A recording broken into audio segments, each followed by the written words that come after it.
Okay. This time it's going to be uploaded.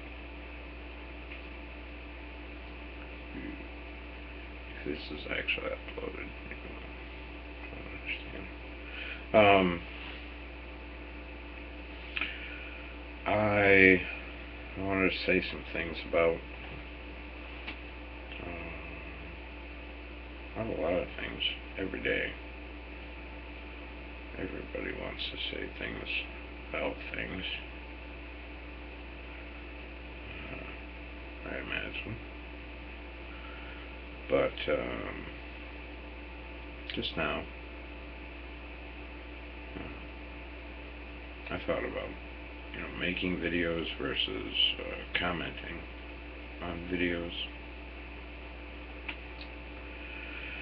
and I think I've been more successful at getting responses by commenting, which is something I've been doing with the internet since I first got on.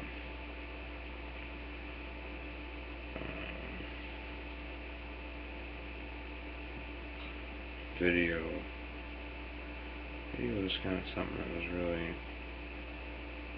like a dream. How great that would be.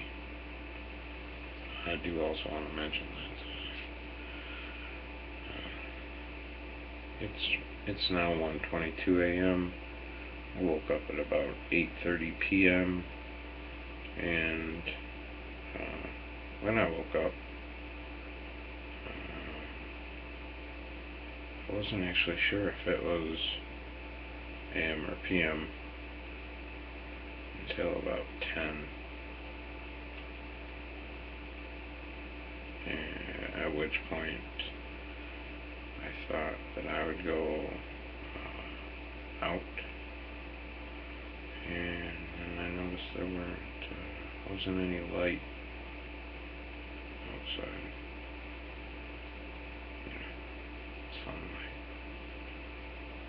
So it's kind of the way that I live at the moment. But there seems to be and I don't know if I mentioned it, but generally, it's a bad idea. Maybe a bad idea to drink immediately or within the first couple hours of being awake, especially something like a stout. But anyway,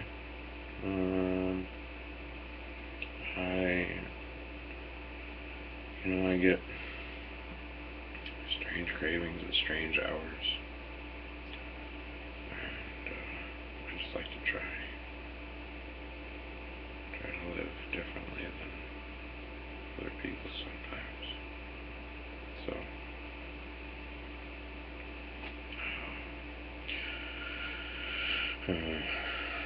I'm 1/5 of the way through this one, and I've already had one, and it's pretty strong stuff. It's good. My first one was consumed at Starlight Beach from midnight to about 12:30 maybe.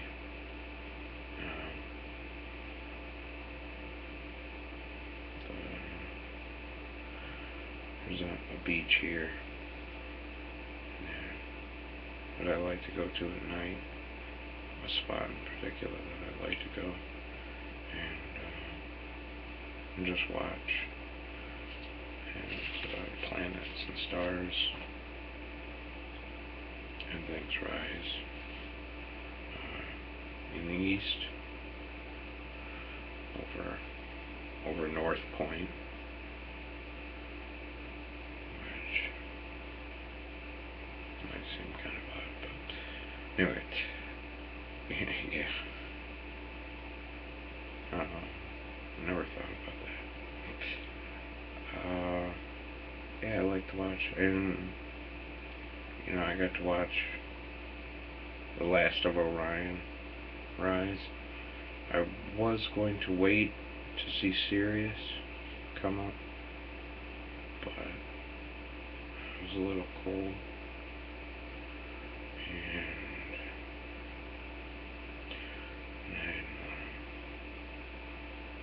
I didn't want to be out too long.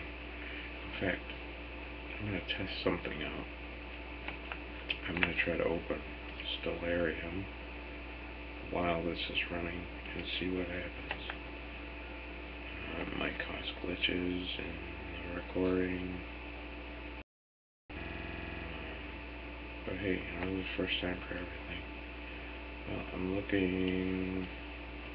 Stellarium's open right now, and Sirius is right above the horizon,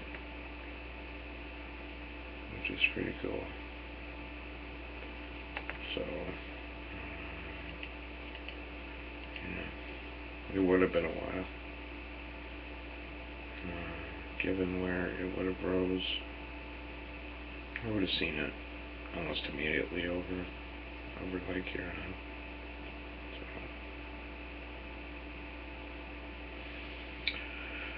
So, yeah. That said, while I was out there, I'm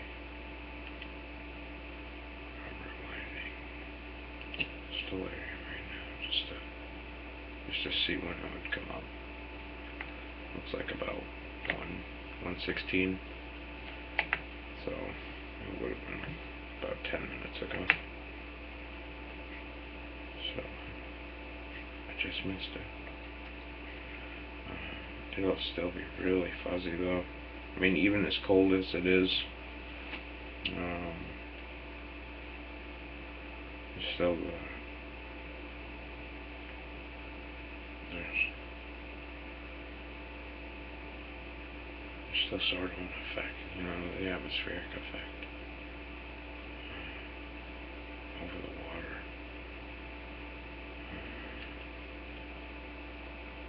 So things aren't really sharp for a while until they get high up in the sky, or at least 10-15 degrees above the horizon. Anyway, so yeah, I'm really wondering how this is going to turn out. I'm going to close Stellarium. Looks like it's still recording. So, one of the many things that I thought about while I was enjoying one of these, just consuming it, and really enjoying the sky and my memories, was a video that I saw earlier today, you know, in the last 24 hours, about Neil deGrasse Tyson, you know, Star Talk. He was making a drink. It's the brain freeze one, and he was talking about constellations,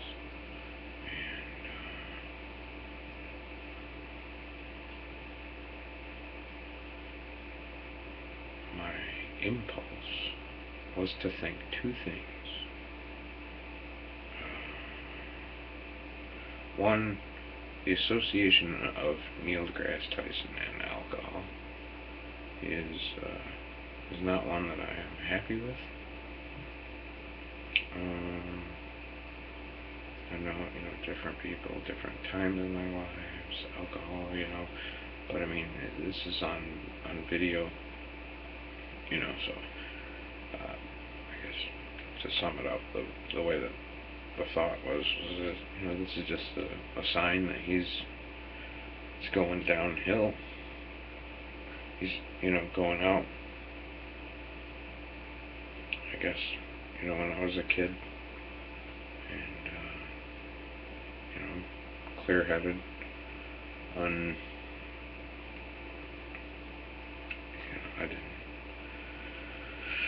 didn't ever want to use alcohol. I didn't ever want to smoke cigarettes. I didn't ever want to use drugs.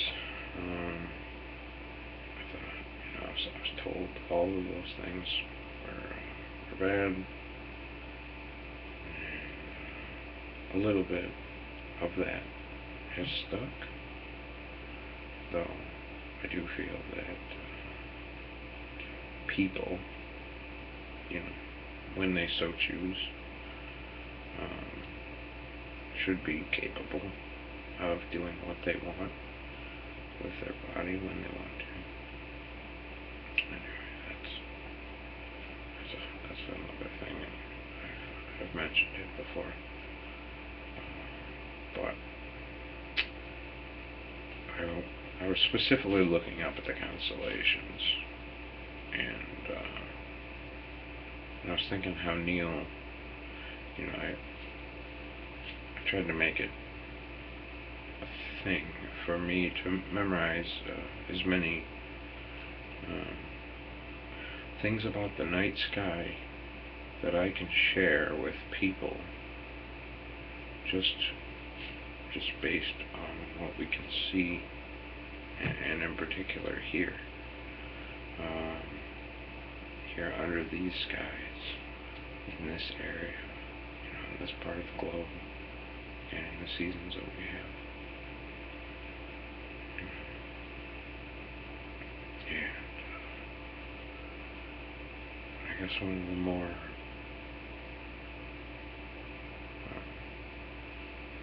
going back to what he said in that video about more modern things. I was a bit offended when he said that the constellations don't look anything like what they are, what they're named after.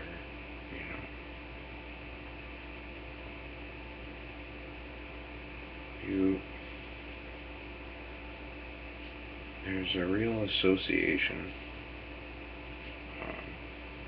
with people who look at the night sky and study it, and study the history, the constellations and everything. You have to re-see it every time, and you have to tell your brain that's what it is. Orion, I see. I really do. I see Orion, and it's hard to not look at Orion and see Orion sometimes. See the image, that I like to, if I'm out with people, put on a little performance for each of the human figures that are up there. I lay down for Andromeda and the way that she's laying down, and get an Orion pose, and pose like Perseus.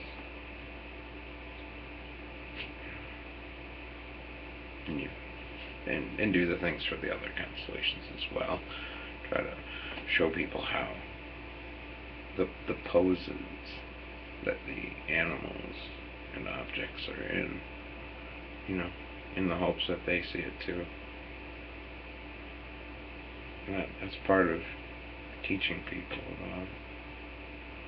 about the constellations, and using your imagination and telling stories and things. So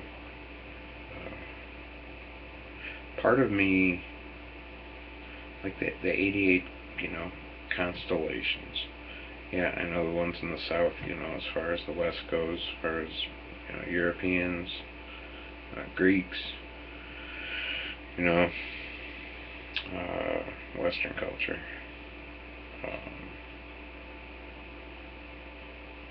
we have our older ones, and the ones in the south are fairly new and based on a lot of new things, relatively speaking, to the age of exploration is really when those things were first spotted. And I can imagine what it would be like to be a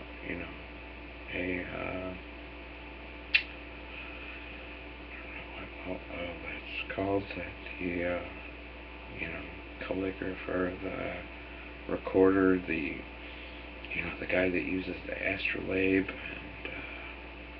and everything, just to figure out where you are. Using the constellations, the known constellations, and the time, passage of time, and speed, and all that, to figure out, where people are, and then to compare that to maps, and to make new maps, and something like the sky.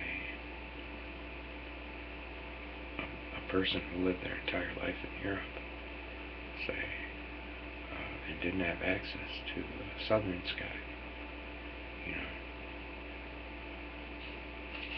or even if they did have maps, but had never actually seen it,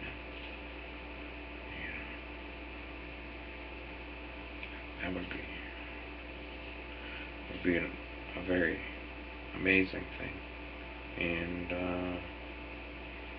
I think as the awe passes, they would want to commemorate what they saw and add to the pantheon, the plethora of remembered, immortalized objects that we talk about in the night sky. It's a big part of history, passing things on. You see that with the planets and the gods and stuff. Anyway, so you said there's nothing looks like it is, and there's I think he mentioned something about how there are no new ones or they're old or something, and I had a conflict with that. But then, he said something about like seeing an iPad in the sky, and that's pretty dull. But I had a sort of a moment where I considered what he said. I considered a lot of things he said, and in particular in relation to, do we try to relate the night sky to modern people, or do we hold on to old things, old ideas, So when I taught, and actually more just when I went to the planetarium regularly and picked up on what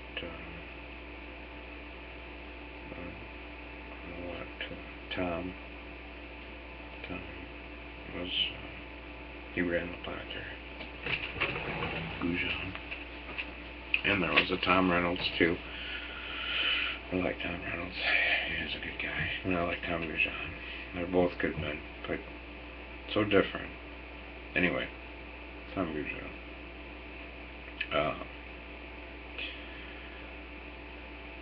Tom would talk about things like, I remember, I think I was 13 when I first went, at least when I went myself, just rode up there, and went along, and his star talk, he talked about the corona borealis, and he talked about it looking like a slice of lime, that you put in a corona. He just briefly mentioned that it was the crown, but he didn't use that as a chance to teach Latin, or talk about language, or talk about kings or anything. There's only so much you can say in an hour or a half hour, depending on what type of show you're giving, and what the audience wants. And anyway, shows were generally an hour long, shorter, 45 minutes sometimes. So, you got to cover a whole night sky, and generally you cover the evening. And so it's, you get half the night, half the sky, and then from that you have to choose 10 or so of the most famous or most entertaining or most educational, depending on what you feel like at the time, or your routine. That's probably one of the biggest aspects of it. Once you get into a routine, it's just repeating that, and then adding to it. For me in particular, I like to add in details about new discoveries, about new planets, extrasolar planets, about black holes, the locations of black holes. Now that's something that, like in Cygnus X1, people can't look at Cygnus, the constellation, and see the black hole. Whereas, if you have a dark enough sky, you can see the Andromeda Galaxy. But the biggest problem is that most people can't see the constellations themselves. And when you're standing, by somebody and you say, you see that star, this star, if you had 5 minutes to spend with a person, it might take you a minute or two just to get down to the point where you're able to point to something and say, well, like you start with a really bright one, and then you say, well, you see the distance from that to this one. Well, and like what I usually do, I throw my hand up in the, and then I use that as a comparison, and then change angles, or to try to make out the pattern, try to help people see the patterns to begin with, so that then they can make the association with the constellation. And then whenever anything, when I say, oh, the black hole in Cygnus, it's in the neck, they can look up and they can see, which part of the sky I'm referring to. So,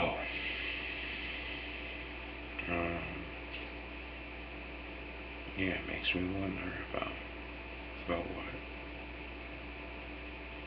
should we continue to refine these methods?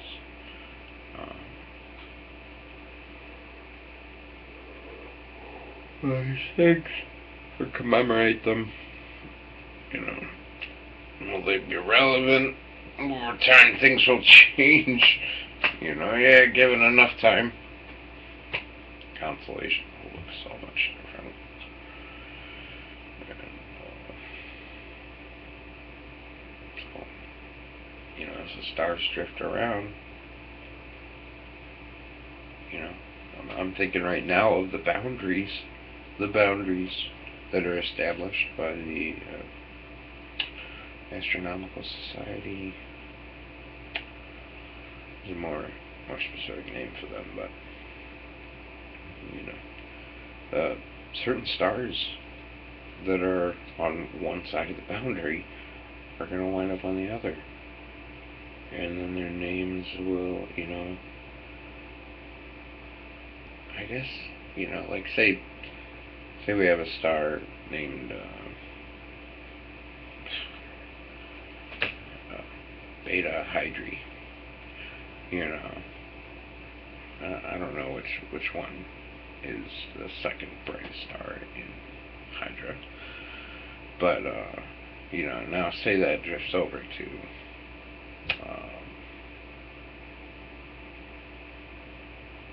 another constellation, which now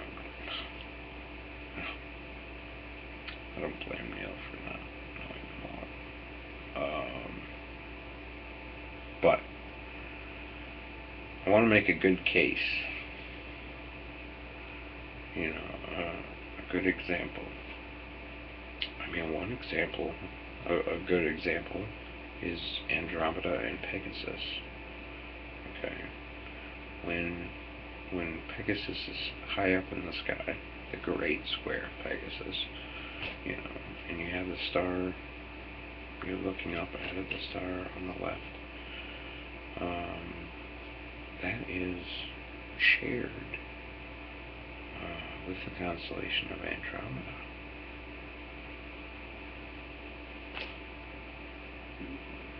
So, you know, that makes me wonder which star, you know, so we can either give the stars just names or designations, and the designations will certainly change over time as they drift from border to border, if we maintain the borders between them. But alright.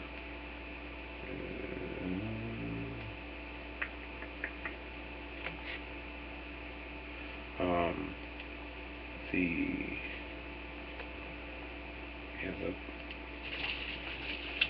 Alpha Rats, Alpha Andromeda. So Pegasus doesn't get that one. Now let me throw out boundaries. Viewing options, markings, boundaries. Yeah, so I mean it goes certainly more in Andromeda, but anyway. It's considered a part of the Great Square of Pegasus. It's considered a part of the constellation of Pegasus.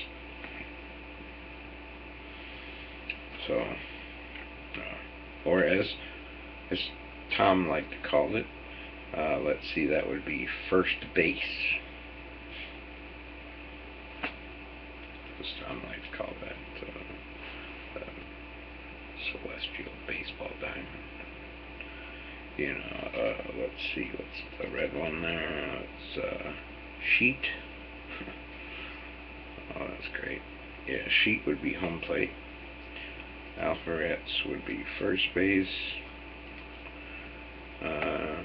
Algenib would be second. And Marcab would be third. And then you even have like the pitcher's mound, the pitcher, you know, the bat boy, shortstop, and you know, he'd do things like that. And of course we had a laser pointer too in the planetarium, so much easier, especially if you don't have a laser pointer when you're outside. And you gotta kind of use like, oh, put your head right here. Put your head right here and look at that tree, you know, okay, now you see that that branch right there. Now the distance from that branch to the top of the tree. Now just flip that, go up that same distance. Now you see that pair of stars right there. Go up on a 45-degree angle.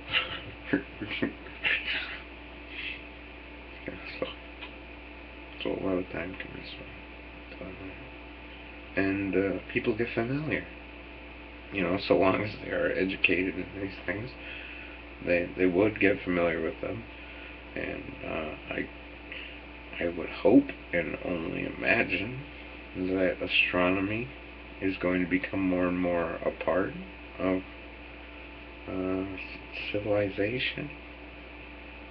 And, like as we develop aerospace, and one of my favorite things is to look at Mars and think about how people, in time will look at that and long for their loved ones, or think about their fathers, or how their sons are there, their families, or there'll be wars and things going on, there'll be struggles, and people can look, and you'll be able to see it there in the sky, and it'll still look much the same that it looks now to our eyes, That's so long as this is all we use. So yeah, I imagine that, really thought that public interest in astronomy was constantly on the incline, constantly going to be, but things got a little weird in, I don't know who to blame, what to blame.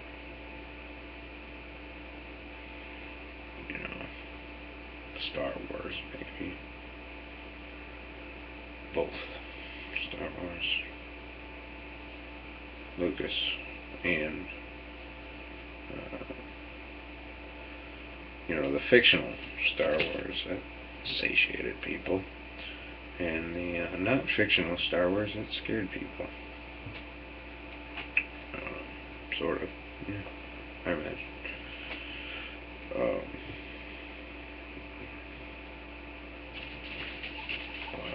There's so many other things too. Other distractions and things. But for people who have always been interested in astronomy and aerospace and thought of making that transition from here to space, space to the moon, space to Mars,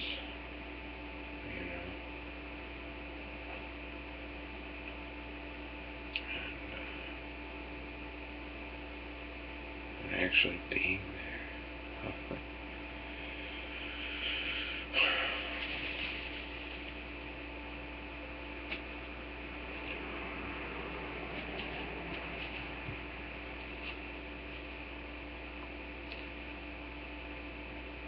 I really look forward to seeing that and hearing from those people.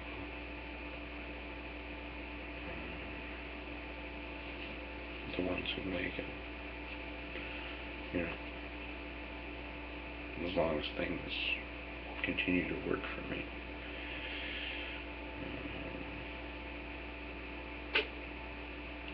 I don't know though.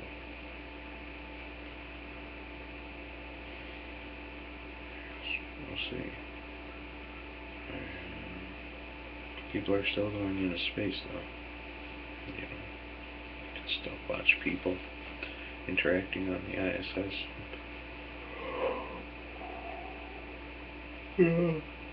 Tourists.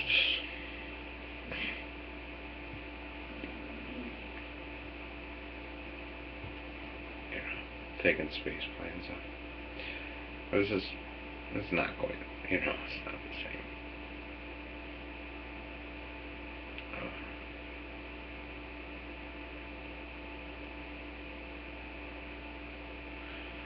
so much satisfaction and self-worth and appreciation. I imagine people like Buzz Aldrin, they appreciate what the human race has given them the opportunity to do. NASA, taxpayers, space race, everything, that opportunity.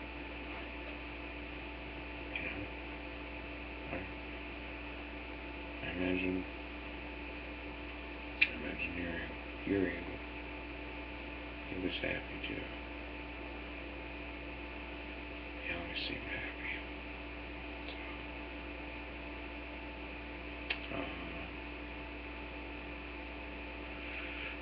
Yeah. So my conflict is, do we try to keep these things up with the times, which I'm for. I don't like things getting rooted in my old, boring, stale, obsolete, outdated, things like that. But other sorts of patterns are good, I guess, to maintain, like a base 10 numeral system,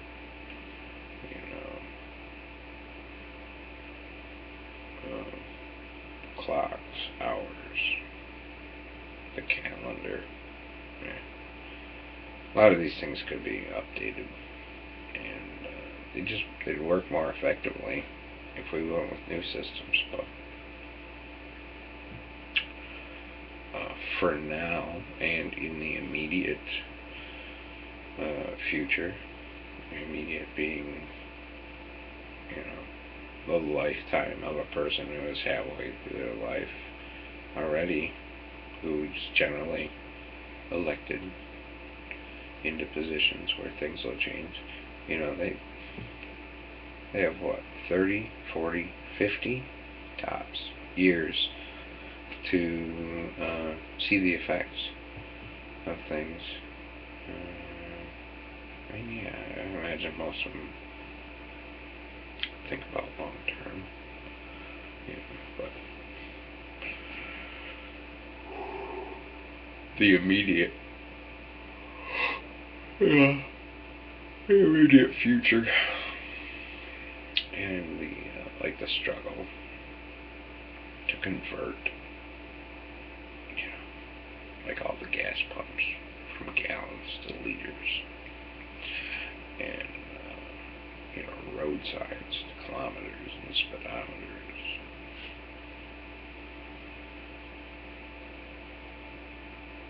It's because these are just more efficient. More efficient because they're tied in with other things, more convenient.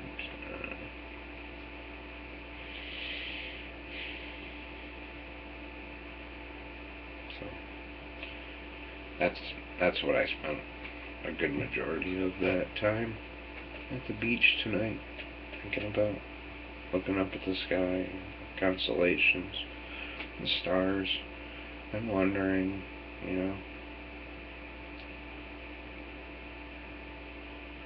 what? What are the other options? And there really are so many other options. Just a full um, coordinate system. You could start with the galactic plane. You could start with the ecliptic. You could start with the equator of the Earth and the North Pole. So many coordinate systems in astronomy. Yeah. If you're not familiar with those, and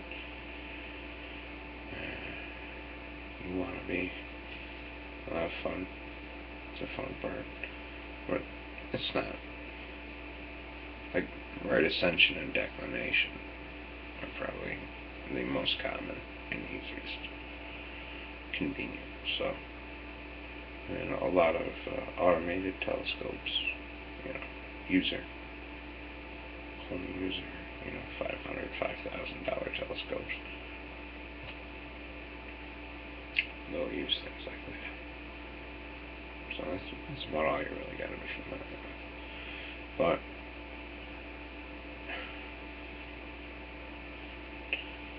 we don't see that.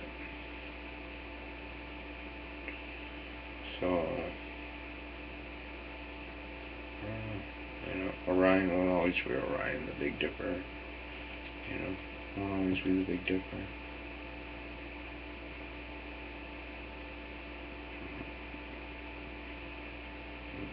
They won't look anything like they do.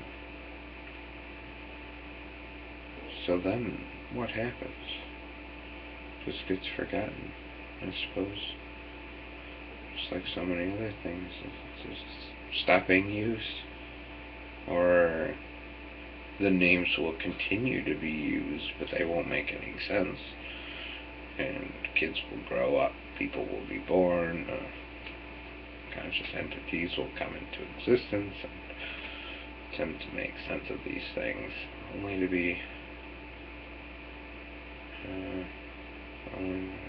have time spent sorting, trying to make sense, trying to deal with their confusion. So, yeah. There are a lot of other things.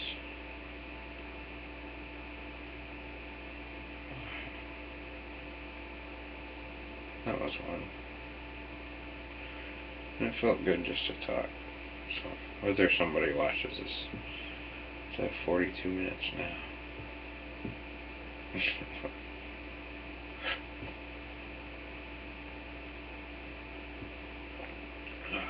Cheers.